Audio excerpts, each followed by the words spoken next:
third part of this series. I'll probably film this over a couple of days because right now it's already evening, sun's going down. I'm just grabbing some stuff from the supermarket for tomorrow's hike, from 1,000 meters up to 1,700 meters.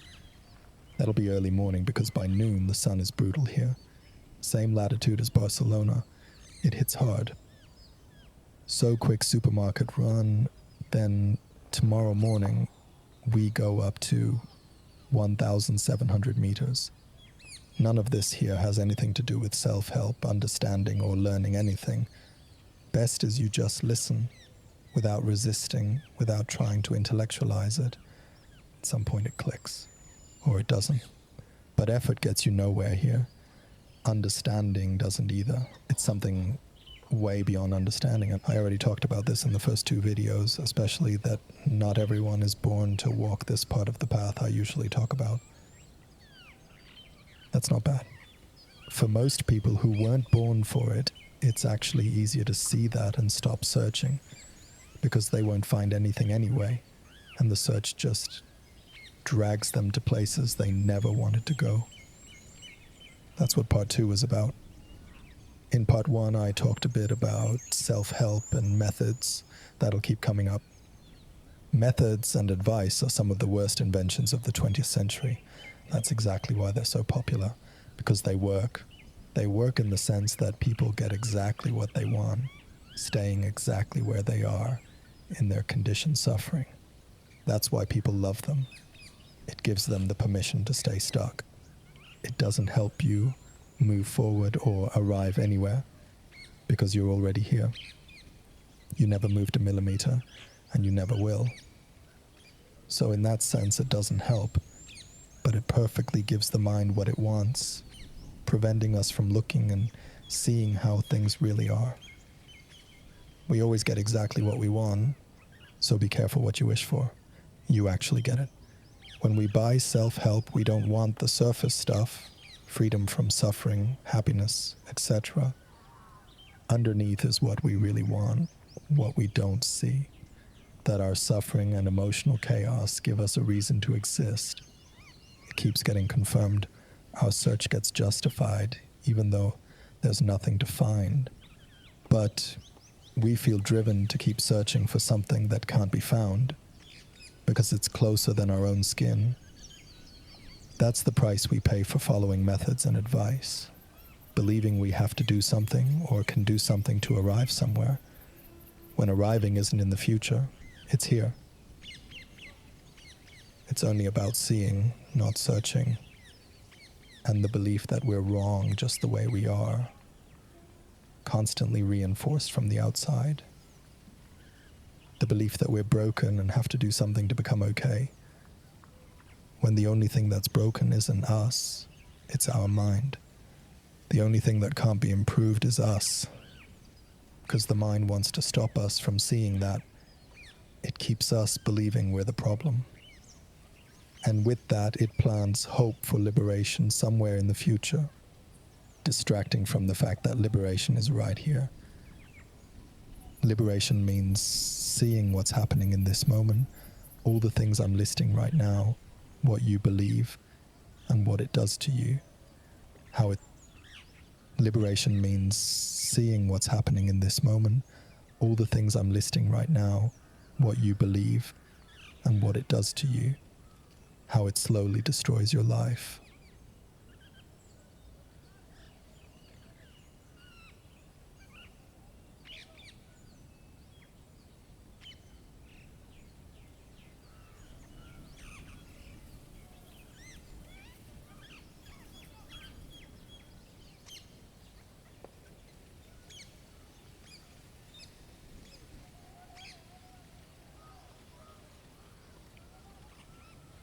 How it makes you believe there's something to find, something to do, and keeps you in the suffering you supposedly want to escape.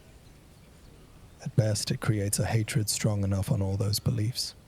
Everything that's just distraction, everything that gives the mind its right to exist. Hatred doesn't mean the goal is to destroy the mind. It means focusing on it and seeing it. You don't see it by being lovingly turned toward it. Then the focus disappears. You turn toward it only when the hatred is big enough.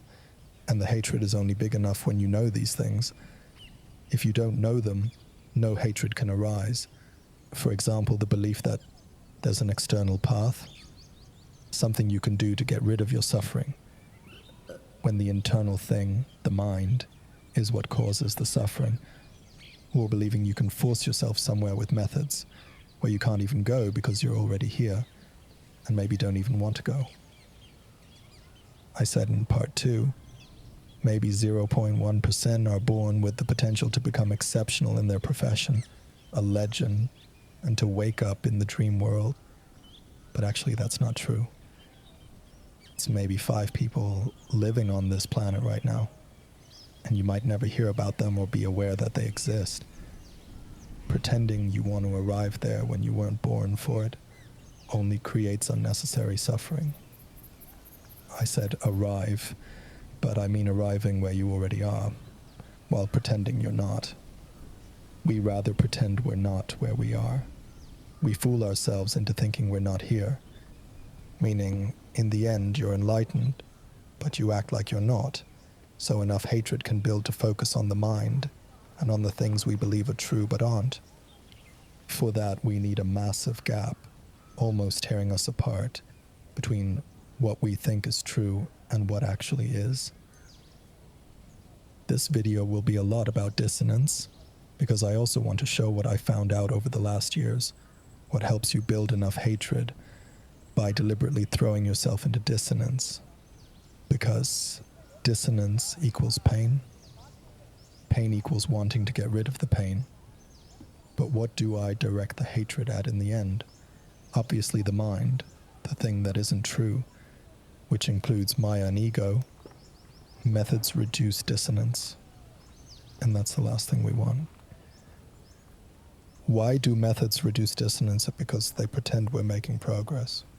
Because they pretend we're doing something that interests us. As long as something interests me, I can't fall into the pain that I actually have zero interest in it. All these middle paths created by interest are exploited by the mind to keep us away from truth. In reality, there's only interest of 10,000 out of 10,000. If it's not damn close to 10,000, it's zero. It's almost impossible for the mind to accept that we have absolutely zero interest in something, because then we'd stop chasing it. But chasing is what gives it energy, so it can stay on the eternal search, always trying to get things that are somewhere else, but never here, and thereby divert focus from here, and from itself. Methods and advice always play into the mind's hands, because they prevent the belief in all these things from becoming stronger than the mind itself. As long as the mind isn't forced into its limits, unnecessary suffering, mediocrity, sleeping potential. So either you see everything I just said or you don't. Not believing it is, of course, the mind's deepest fear, because what would be left if you stopped chasing things? If there was no eternal search anymore, if you realize things are perfect exactly as they are, because you apparently have no real interest in changing them instantly. So in the end, we always have 2 completely different states that couldn't be more different. Truth, the foundation, and on top of it, belief, what we think is true. Between them is dissonance, because we're standing in 2 places at once. Belief, what we think is true, is basically the matrix inside the matrix. The guy in Plato's cave who doesn't see he's in a cave. The dream world, I sometimes call it, which isn't true, but real. Between what is true and what we think is true, we can only create dissonance when we see what isn't true.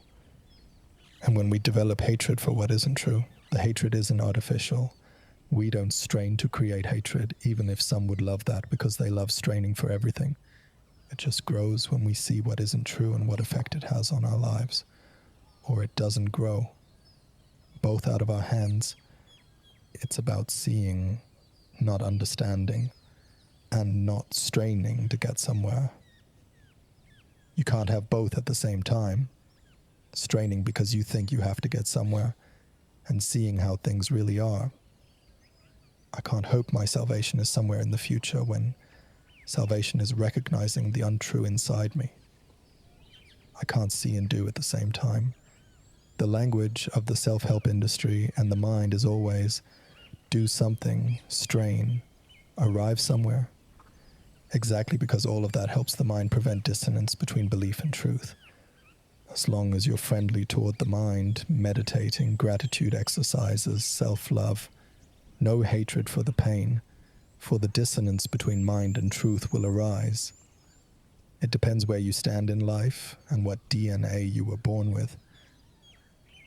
The outer 1% are split into most, born to become mature adults, fewer, born with the potential to wake up on the second level, dream world, and thereby also become mature adults.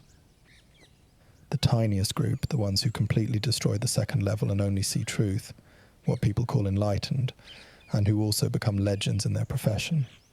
That's who I'm talking to, the ones born with that potential. Quick definitions, important to keep things apart. Immature adults, 99%, herd-driven, fear-driven, ego-driven, and no problem with it. Love seeking approval from others, love communities, society. Ego equals simply how you behave in your dream world, mostly dualistic, wanting to feel above others, us versus them, countries, religions, football clubs. Not saying it's wrong, it just is. Fear, mainly fear of truth, because truth always means non-self, and all the fears that come with it. Those are the immature adults. I'm not talking to them. If you're one, feel free to keep listening, won't help you. Your answers are somewhere else, not because you're wrong or have to do something to arrive elsewhere. You were born to stay there. There's nothing you can do to break out of your DNA or change it. If you were born with the DNA for exceptional physical performance, it'll always be that way. Same here.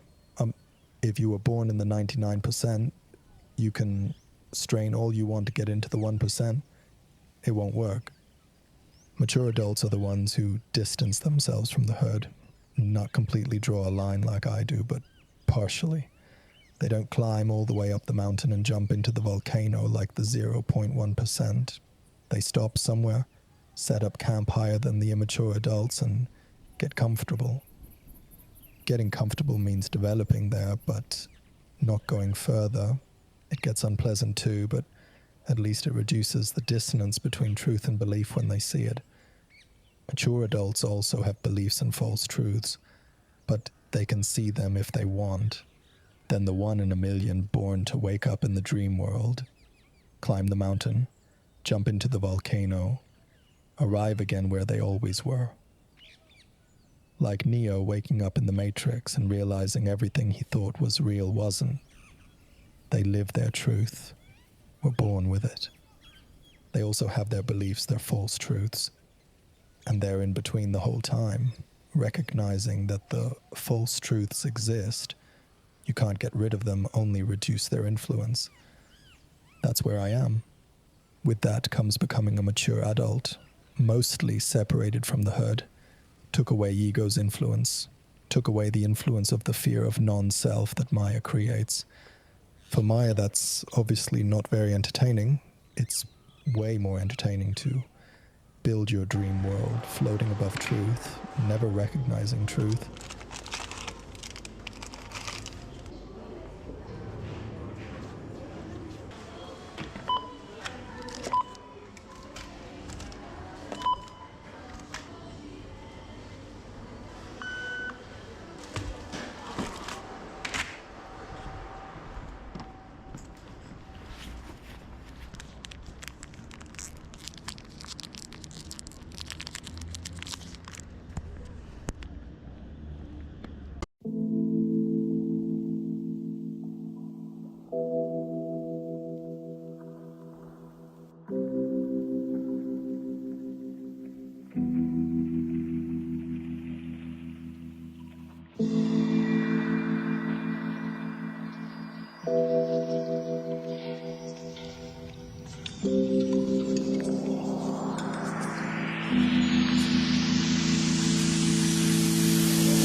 And build your construct of lies, which includes straining to arrive somewhere, learning new things, intellectualizing, philosophizing, rationalizing, falling into emotional chaos, and having no problem with it.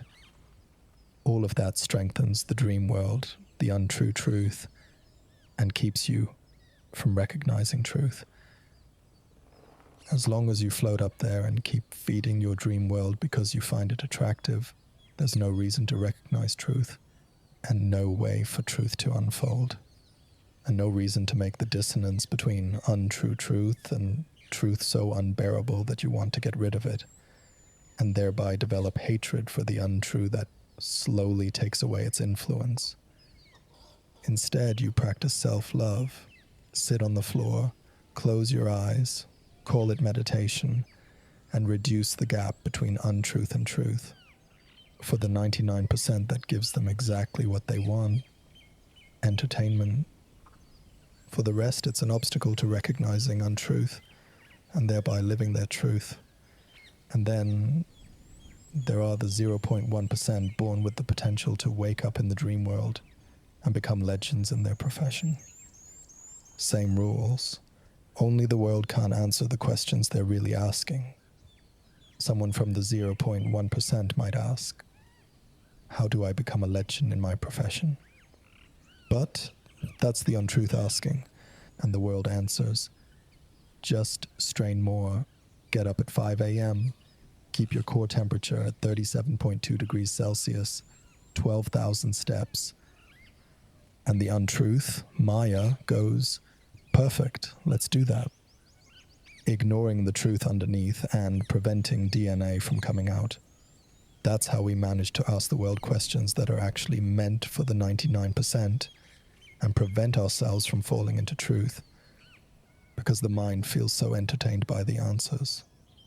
That feeds its fear and greed for entertainment and its conditioning to always have to do something. The part up here is way stronger than the part down there, and we have no problem looking and recognizing truth because we don't allow the pain to get strong enough. The pain that we weren't born with it. Because we strain, we do something. It'll surely be enough if we strain for 60 years. I had a client last year, musical theater performer in a big German production. He had the potential to be exceptional. You see it over time. Is someone straining to get somewhere? Or is it sleeping inside them? In rehearsals, he was exceptional. On stage, in front of an audience, mediocre. Not just in his head, actually mediocre. You'd think stage fright wasn't. He had always been rejected because of his talent and skin color. On stage, he tried to convince the world of the opposite and strained artificially, not the way a real artist does. A real artist who brings something into the world has his dream world under control, not the other way around, not controlling it, but took away its power because he couldn't stand it having influence on him anymore. An artist who took away the dream world's influence no longer satisfies the world's expectations because he carries something he has to bring out, because he can't not do it. With him, he didn't see the audience, he only saw his father. Everyone in the audience represented his father. He didn't bring art into the world for himself, he did it for his dream world so Maya could stay entertained. The thought, what a bad son I am, not living up to my father's expectations, that also entertains his ego, that I can strain to prove something to the world, his father. So he went on stage in two different states, once with truth, DNA, sleeping potential, once with his false truth and convictions that express themselves as mediocrity. The dream world can never create exceptional things. It takes fragments of truth and brings them artificially into the world. A torn blanket, it copies truth and pretends we're living truth. He eventually realized his stage version wasn't the version backstage and wanted to get rid of that version. We always want to become painless. If I broke my toe right now on that little stream, my interest would be to get rid of the pain as fast as possible. But that's not Maya's interest. Maya would love the pain to become the center of attention, so the real potential can't become the center, because only one of the two can have influence. Obviously her biggest fear. Since she also orchestrates ego, she tries to keep ego's energy too. The conditioning is so strong that we first stay in belief, and it usually works. We pick some advice, try it out, think, something works. Maya and ego sell us, see, it works. But it's always the false, constructed truth, a cheap copy of the truth that's always been there, just to keep us from falling into truth and taking away Maya ego's influence. Typically, those two then also ask the questions that only strengthen the false truth. If we start seeing Maya and ego as wrong, in the sense of they shouldn't exist, that's again just Maya and ego straining. Because then we start a war with them, and when we start a war, they defend themselves and arm up. That's another big lie self-help keeps feeding in the mind's interest, portraying ego or mind as the enemy that has to be destroyed. Then we fight against it. Meditation, chakra exercises, Bali retreats, and keep circling up here. As soon as we start realizing something's off up here, that we created an untruth, and question our fake truths, the whole thing starts crumbling. But then Maya and ego's safety nets get stronger. Only when we start the work does it get unpleasant. But that doesn't sell well. Self-help wouldn't sell if they said, you'll have to throw up sometimes, get dizzy, have panic attacks, because you question things that aren't true. For most people, it's never unpleasant. Just sat and meditated for an hour today was hard. I really did something. That way the patchwork blanket floating above truth can keep floating in peace. No danger. And for the 1%, no chance to arrive in truth. Because they keep tending their blanket with methods and advice. And waging war against it. There's nothing wrong with Maya and ego. Just because I say they destroy your life every minute and prevent you from becoming what you already are.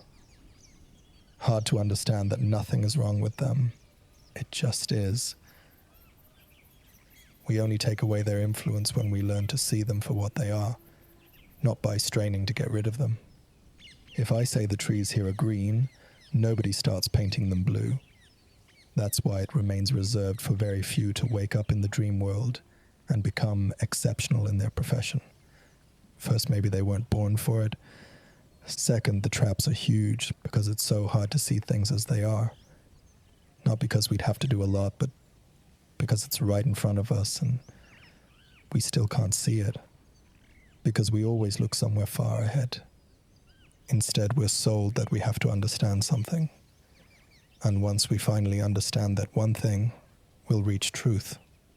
If we strain enough, we'll reach truth. All of that works for the 99%, not for the 1%.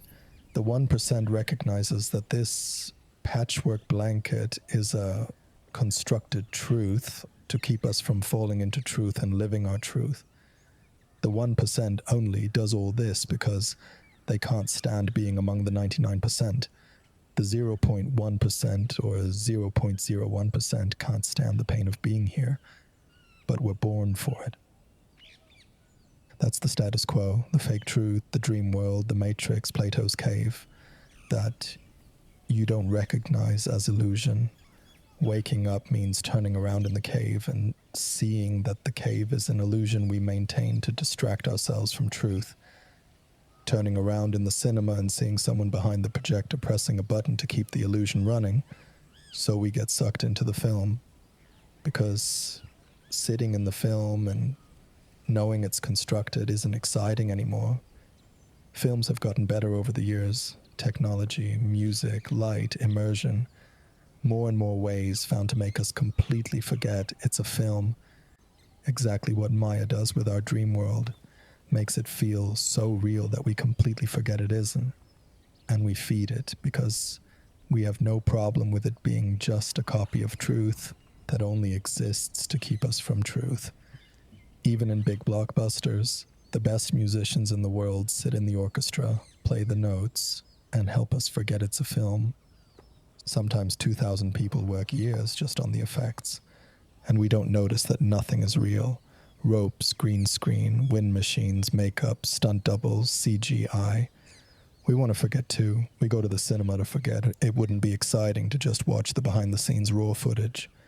But in the raw footage lies the real talent of writers, musicians, actors. Same here with truth. The raw footage is potential untainted creativity that expects nothing from the world, just has to be brought out. But that can't happen when we create our own film and call it life and keep entertaining it. The 99% have no problem with the film being created up there because they carry nothing inside they want to live out. But there is 1% and 0.1% who carry something inside that they have to bring out, or they'll wither like a flower without water and find no answers in the world while tending their entertainment. And almost nobody points out to them, that's your entertainment. That's a fake truth keeping you from living what's possible down here. I can only recognize untrue things when I focus on them. And I can only focus when someone makes me aware that untrue things exist. Like Neo only needed Morpheus to point out that the Matrix isn't real, but a copy of truth. As soon as someone starts pointing out that we live in a reality that doesn't exist, only then can the possibility arise to recognize reality as untrue. Not because we have to, not because the person says so. I'm not telling you to recognize it. I'm just saying it exists. Only then can we strengthen the gap between truth and the patchwork. Make real dissonance. And only when pain is there a chance to change something. But that pain isn't allowed. We're not permitted to feel it by pretending we're making progress and thereby preventing our DNA from ever coming to light. Creativity, everything that was always there, everything that has nothing to do with effort, discipline, or willpower, those are things for the 99% who have no problem staying in the 99% and carry no other potential that the 0.1% carry. That's why they ask exactly the right questions in the right place. How do I get 1 kilometer per hour faster when jogging? And get answers, because that's not hard. On YouTube, in books, 10,000 answers for everything. For those who carry the potential, that's found food for the mind. Perfect distraction. You can convince yourself you're interested in things that have nothing to do with DNA or potential, just to stay busy, chasing things. Everything you chase runs away from you anyway. If you don't carry DNA for something and still chase it, you constantly invite a painful entertainment show into your life. With orchestra, special effects, lighting, stunt doubles, green screen, the best script for your very personal film, fed by all the fears that make the film as immersive as possible. The mind knows our biggest wounds and puts them in the film and makes us believe. If we stop creating the film, we'll have to feel the pain again. Its problem would be we'd realize the pain isn't real and recognize truth. So it keeps us on the treadmill in our personal film. Methods, advice, everything self-help, everything to do with doing, everything that tends the patchwork. It's not only entertainment and distraction for the 99%, but for everyone else too. You can create such an immersive show from one specific pain that completely prevents you from recognizing what else you carry and that the show isn't real. The better the technology got, the harder it became to recognize it's just a film. Same with interest. When we keep feeding the film because we pretend we have a problem with it, we don't allow ourselves the power to turn around and see it's just a projection. That plays into Maya's and ego's hands. That's why there are enough people in the 1% who go through life and never live what they were born with, never recognize how things really are, never live their creativity untainted, end up in the grave with lost potential because they believed they could do something to bring it into the world. But it doesn't come from the world, so you can't bring it into the world by doing. You can bring a fake version, but then it's no longer the original. Like a Disney remake, way worse than the original. But that's exactly what the world wants to see, and exactly what your own mind allows. Not the untainted, pure version for which you can't do anything, but the version that comes into the world when you can't stand not bringing it out, when you can't stand becoming what you already were. That's when you first see what you are not, and then you become that. So it's not something you do, it's a side effect. If you start doing something because you think you have to, you bring copies into the world, not the real original. Bringing copies into the world is way more entertaining and safer for the mind, because then we definitely don't fall into reality. Nothing scares the mind more than seeing things as they really are. If you have no obsession for it, no hatred arises for not seeing how things are. The 99% have no interest in arriving there. They have interest in something, but it doesn't take much effort because there isn't much pain between truth and false truth. I'd like to lose 4 kilos, do something, lose them, happy. That's an entertainment show you can play your whole life. Sabotage yourself, gain again, have something to do. For the others, the dissonance is much stronger. Therefore, the suppressed pain much stronger. Potential is bigger too, but the price accordingly higher. They might get, if the hatred is strong enough, what was always there. If you're not willing to pay the price, like separate from the herd, probably the cheapest price you have to pay, you don't have to engage further. But those who would rather die than keep living that life, they have no problem paying the price. It's normal to be afraid of the sleeping truth, and normal to feel uncomfortable when I talk about this, but I can't strengthen what only destroys us with truth. I can only weaken what destroys us. Self-help strengthens the untrue truth and prevents us from recognizing the truth. DNA we were born with, it causes damage, and something inside us seeks exactly that. We always get what we want. That's why you have to be careful what you wish for. You really get it. We're not only DNA, we're also a lot of dream world, and the dream world wants more pain, suffering, staying far from truth, not resolving the dissonance, getting recognition from others, fake love, belonging to the herd. If we don't recognize that it wants that, we get exactly that. The world has no shortage of material for it. Billion-dollar industries built on mutually strengthening our dream worlds. The dream world is very changeable, can be torn, patched, strengthened, weakened, manipulated, sabotaged. Truth underneath never changes. You can't distort it, manipulate it, weaken it, strengthen it, destroy it. When the dream world gets weaker, the non-manipulative influence of real truth gets stronger, because then you recognize what you really are. That has nothing to do with form, identity. I am XY, I have to do this. Everything underneath is real, and for something real, you don't have to do anything. In the dream world, you have to strain to stay in the dream world. Truth never does anything with us, not demanding, not with words. When the dream world loses influence because you recognize you're awake, the things that entertain the sleeping ones lose their appeal. War, pandemics, animal welfare, climate, all lose entertainment value. When the dream world is no longer entertaining and the dream world is everything, boredom is no alternative. That's why you look for things that are entertaining, usually the ones you've always carried inside. That can now come into the world original and untainted because you want nothing from the world anymore. What do I want from an artificial place and artificial people?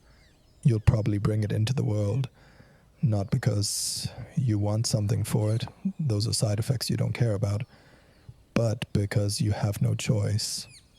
You can't lock yourself in a room all day staring at a white wall. You can, but you'll suffer. Even enlightened people aren't spared from suffering. The advantage, I'm no longer influenced by the dream world, and can finally bring into the world what I always wanted to bring, minus all the unpleasant crap. Good, at least I cursed once.